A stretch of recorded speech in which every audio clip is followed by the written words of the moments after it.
around. Muchas gracias. Thank you very much. Big round of applause for Mayor. Yeah, thank you very much.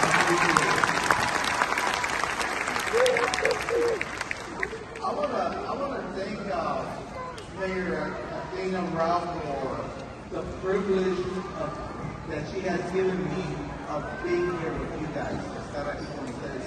Buenas tardes, ¿cómo estamos? ¿Bien? I also want to thank Maria and Michelle for, there you are, Maria and Michelle. Please stand up because ellos son responsables por traer aquí. They're responsible for this big round of applause. Thank you very much. Thank you very much.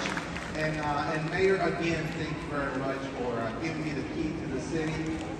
Kent's going to hold a special place in my heart, and I hope to return. Espero regresar aquí y poder hablar en las escuelas también, speak at the school districts and any opportunity I can get.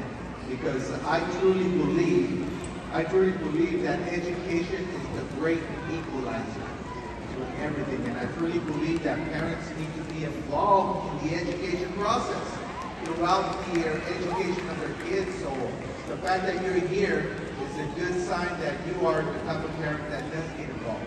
So muchas gracias. Now, I want to get started with my story, porque si se llevan algo de aquí, if you take anything from here, it's the saying that I have that sounds very good in Spanish, and it's se vale soñar en grande. It means you can dream big. You can dream big. But only if you're willing to put in the hard work. You have to work hard. Because I'm a devout Catholic, soy católico, but I'm smart enough to know that nothing comes from the sky in terms of material things. Everything you want on this great planet of ours, you gotta work for it. You gotta work hard. Y es lo que tenemos que hacer, echarle ganas a la vida, and education is the great equalizer. I can't emphasize it enough. La educación es lo que nos pone igual a todos. Por eso es importante la educación. So let me get started because, I didn't just become an astronaut out of the blue. My story begins well before I was even born. Mis papás, my parents, are from the state of Michoacán. Right? To be more exact, La Piedad, Michoacán. And my father, out of economic necessity, he's one of 11 kids, and he's one of the oldest boys. And out of economic necessity, at the age of 15, he started to come to California to work, and the only thing he knew how to work, la agricultura, agriculture. He only had his third grade education. But at the age of 15, he started a routine like many Michoacanos, and he had 3 stops in California, following the harvest, siguiendo las cosechas. He would start off in the LA area, Ontario, Chino, Palafresa, strawberry, 2 months there. Then when the harvest was over, he would go to Salinas, Central California. More fresa, more strawberries, and lechuga, lettuce. 2 months there. Then he would go to his third and final stop, Stockton, California. 5 months there. There he would work cherry picking, cucumber picking, onions, peaches, pears, green tomatoes for market, and the last thing he would work on, grape harvest. 5 months. Then he would hightail it back to Michoacán for 3 months, and that process would repeat itself. 15 years old, he started doing that year after year after year. When he was 18, he meets my future mom, Doña Julia, in his hometown of La Piedad. I don't know, I guess they saw stars or something. They decided to get married. They fell in love and they got married. Well, my dad incorporates mi mamá into this nomadic lifestyle. 3 stops in California, go back to Mexico, year after year. Well, in the marriage comes kids. And I'm the youngest one of 4. Soy más pequeño de 4. And where you were born was dictated on what month you were born in, right? 9 months in California, 3 months in Michoacan. I had a good chance of being born in the States, and guess what? I beat those odds. I'm a harvest baby. Last stop, Agosto, Stockton, California. I have another brother, September, Stockton, California. But I have a sister and a brother born in the winter, La Piedad, Michoacan. That's where they were born. I kind of kid around with them. I said, I tell the ones that were born in Mexico, I said, hey guys, I could run for president of the United States. Right? You know what my older brother tells me? He says, brother, you got about 25 more years to go, because the way I understand, they're only electing people 80 and above. But anyway, that means I have time to campaign, right? But anyway, now, imagine when I first start school. I'm in kindergarten. Remember, we're living this nomadic lifestyle year after year. The first school I go to is in Ontario, Chino. I get to know my kindergarten teacher. I get to know my friends. Just as I learned where the bathroom's at, remember, I'm only there 2 months. Vámonos a Salinas, right? Let's go to Salinas. I go to my second kindergarten teacher, my second set of friends. Just as I learned where that bathroom's at, vámonos a Stockton. Now I'm up to my 3rd kindergarten teacher, my 3rd set of friends. And to top it off, there we get 3 months worth of homework, because when we go to Michoacan, we home study. My mom would wake us up every morning, Monday through Friday, when we were in Mexico, every morning, Monday through Friday, from 8 in the morning to 12 noon.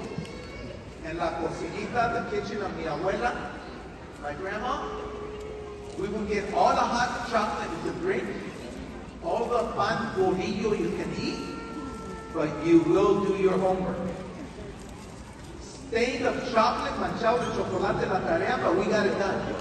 We got the homework done. And then next year, that whole process repeated itself, except I was in the 1st grade. So as you can see, it wasn't a good way of getting an education. This is why I always tell people, even though aunque nací en este país, in this great country of ours, even though I was born here, I did not master the English language until I was about 12 years old, because of so many interruptions in school. But something happened in the 2nd grade, in our last stop in Stockton, California. And it's November. This is about the time my dad gets ready for us to go to Mexico. And he wakes up, as he usually does in November, and he makes the big announcement. What's that big announcement? He gets up to, amigos, you understand my dad. Mi papá era un hombre muy especial, very special in those days. Ahorita no, ahorita está mansito. He's good right now. But in those days, my dad was very special. He was very short on words, very quick on the discipline, if you know what I mean, right? Así era mi papá, muy especial. So he gets up in November and he makes the big announcement. And he clears the doors. Amigos, we're going to Mexico next week.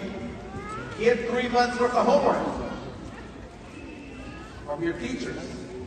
And of Of course, I had done that in the kindergarten. I did it in the first grade. Now I'm being asked to do it in the second grade. I know how to do that. My siblings, even more, because they're older than me. They've done it more years. So I go to school that day. I said, "Sí, Papa." I go to school that day. I go to my second grade teacher, Miss Young. What can I tell you about Miss Young? She's a beautiful lady, fresh out of college, you know, Asian, beautiful black hair, very nice, and real tall. Well, tall for a second grader, because I see her as an adult, she's kind of short, but she was tall. And did I say she was pretty? Who's your first crush? It was me and Miss Young in my mind, you know.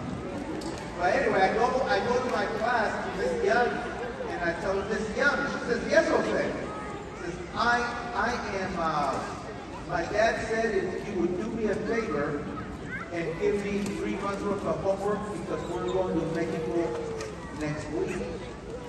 And she needs about a week to do the homework together.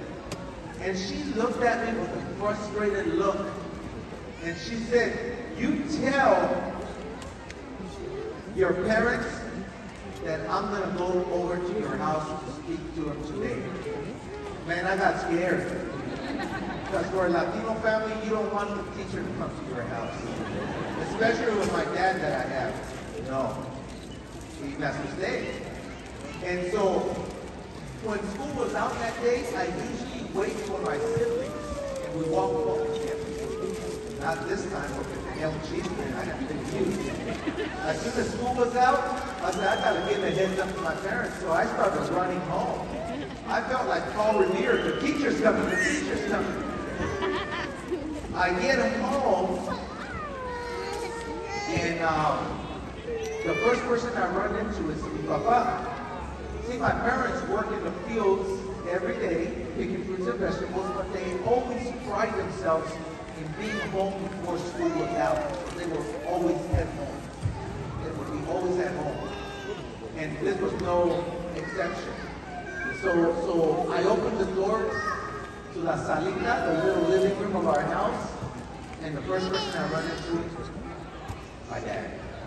I said, "Oh, great." You know, my dad's taking off his work boots, not cansado, he's tired, in a bad mood, and I told you he's very short on words. And I said, "Well, I gotta tell him." So I cleared my throat and I said, "Oye, papi." "There you go." I said, "Well, I talked to Miss Young, my teacher, and guess what?" "What?"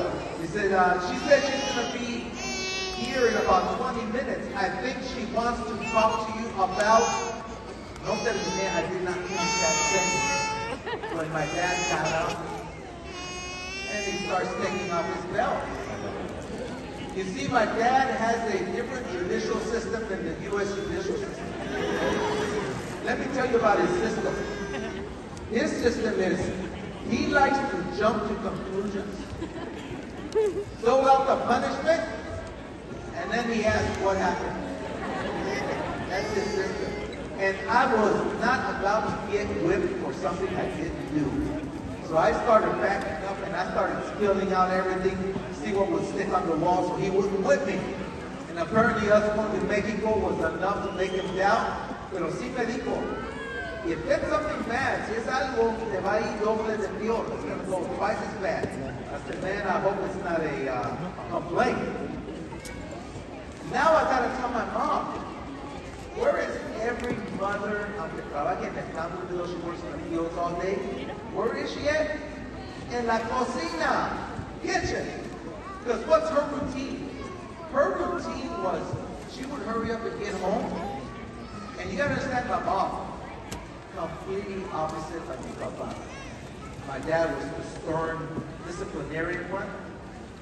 My mom, you know, she was like, "Mijito this, mi rey," the loving, caring, nurturing one. And this is why I tell my kids that I'm so balanced, because I had both extremes. And so my mom's routine was she would hurry up and get home, and she would make us a snack. sopita, arroz, frijoles, tortillas. She would even make us what we call a frog, una ranita. You know what a ranita is, right? They put the masa together, salecita, salt, put it on the comal, and in the shape of a little frog or something, give it to you. That's a pre-snack, a snack. And then she would sit us down at the kitchen table, all four of us, and we would eat this snack. But then she would not let us get up until our homework was done. She verified that our homework was done. I thank her for giving me the discipline, the habit of doing my homework, because that helped me in high school, it helped me in college, it helped me in graduate school. It's instilling good study habits. Get the job done before you go out and play with your friends or watch TV. That's what my mom did. And but that day was a little different. You know, she's giving me ranita and I'm eating it, and I tell her, Mommy, ¿qué pasó, hijo? What's happening? She says, well, I talked to Miss Young, and guess what? She's going to be here in about 10 minutes. Completely different priorities than mi papá. She puts the Macaulay Culkin Home Alone look face. Bobby, la maestra, teacher's coming. We gotta sweep and mop the house. Tenemos que limpiar la casa. Tenemos que hacer de comer. Because we feed our guests as Latinos, right? And man, I'll tell you, I love cuando había visita, when we had visitors. Because, you know, we grew up as a migrant, hardworking family. And I never went to bed hungry, thanks to my dad. But when winter rolled around, I had my fair share of frijoles, arroz, salsita, y tortilla. But when we had visitors, the protein magically appeared. Un bistec, un pollito, unas chuletas, you know, meat. I remember my dad used to make the announcement, Bobby, ni mi compadre, or your uncle's gonna come. Translation, we're gonna eat meat that day. And when Miss Young came, that was no exception. We ate good that day. Then my dad invites Miss Young a la salita, to the living room. My mom brings the cafecito, coffee. And then they drag me along. Why did they drag me along? Because my parents did not speak English at the time. Miss Young did not speak Spanish. So who's the official translator? The kids are, right? Isn't that true? Yeah, we're the official translators. And since it was my teacher, me tocaba. Come on, all right? So there I am, and this is why I remember this conversation. I remember it very well. Miss Young sits down, this dinner, everything, but she said, I did not come here to eat, but thank you very much for the dinner. She says, I came here to talk about the education process of your poor kids. As soon as I translated that to mi papá, you can see his face grow in anger. If you look closely, you can see the little vein pop out. Because I can tell what my dad's thinking. Remember I said he likes to jump to conclusions? His thinking is, it's not a complaint, no es queja de uno, it's a complaint of all four of them. Miss Young sees that his demeanor changes, y lo calma. Says, no, señor, it's nothing bad, señor. Actually, something good. She goes on to say, I've had the privilege of having your 4 kids right now. Right now, I have your youngest, Jose. And let me tell you, they all show great promise of being able to go to college. I think they are college material. She said, however, the fact that se está moviendo, you're moving place to place, that's affecting their education. Wow, you didn't have to tell that to me, Papa. My daddy immediately puts his hand out. Said, wait, espérese, señorita, espérese, wait. So it's true that my wife and I only have a 3rd grade education. It's true that we're migrant farm workers. It's true that my kids, Saturdays and Sundays, 7 days a week during the summer, help us in the fields to pick fruits and vegetables. But we're different, señorita. We believe in education. And wherever my kids are, they're in school or they're self-studying. We believe in education. Ms. Young's response was, I understand, senor, but you moved 3 different school districts in one school year. Do you know what my dad's response was? Señorita, we move on a Saturday. What's the problem? That's true. We finished school Friday. We moved Saturday. Monday we were in a new school. We did not miss a day of school. And then Ms. Young says, but then you go to Mexico for 3 months. And my dad looks at Ms. Young, señorita, they take your homework. Are you telling me you're not giving them the right homework? In my dad's mind, estaba cumpliendo. He, in his mind, he thought he was meeting his obligation of giving us an education. Never mind that we were moving around. I saw Ms. Young's face, frustrated, frustrada, because she realized she couldn't get through to my dad. She thought for a while, and then she laid back a smile as if she got an idea. And I remember this again because I translated. She started talking to my dad, and she did something important before she started talking about her idea. Lo alabó. She put him up in a pedestal. She told my dad, Senor, your kids tell me that you've been working in agriculture all your life. My dad said, that's correct, ever since I was 15 years old.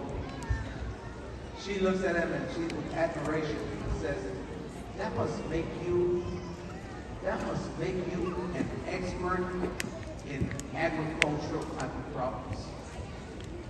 And my dad, he didn't have to tell that to me, Papa. Well, señorita, I'm not sure to be considered an expert in agriculture, but what can I help you with? So she lays out a post office and took the bait. And she said, well, senor, I have a problem that maybe will help both of us. My dad said, okay, what's the problem? She said, well, imagine I give you a fruit tree in a potted plant, small fruit tree. My dad says, muchas gracias, thank you very much. What do you want me to do with the tree? He said, this is what I want you to do. I want you to find the best ground here in Stockton, dig a hole, and plant that tree. I want you que lo riegues, fertilizante, fertilizer, water it, take good care of it like the expert that you are. Can you do that for me? My dad said, yeah, of course I can. And then she says, pero en 3 meses, in 3 months, I want you to find another piece of ground. Equally as good, dig a hole, transplant that same tree in the new hole. You're going to keep watering it, fertilizing, take good care of it. Can you do that for me? And Papa at that point is confused. And he said, well, I don't know why, but yeah, I could do that for you. And Miss Young then says, in another 3 months, what's more, every 3 months, I want you to transplant that same tree. Pero siempre lo va a cuidar. You're going to water it, fertilize it. But you're going to transplant it every 3 months. Now she takes a look at my dad and says, you who are an expert in agriculture, ¿qué le pasa a ese árbol? What happens to that tree? Well, my dad knew the answer almost instantly. He said, look, señorita, the tree's not going to die because you're watering it and you're taking care of it. But I will tell you this, you're going to stunt its growth. Se va a quedar chico el arbolito. And if it's a fruit tree, it probably won't even bear fruit. Why? Because you're moving it around, you're not letting the roots grow deep. Un arbolito, a tree, needs to be in one place so the roots grow deep, and the branches, for theatrical measure, he raises his hands, and the branches grow big and strong. You can count in 12 segundos. Como dicen en mi rancho, le cayó el 20. He realizes, as he lowered his hands, he realizes he's been had. He realized that example served as to what he was doing to his 4 kids. And I give my dad a lot of credit porque es un machista de primera.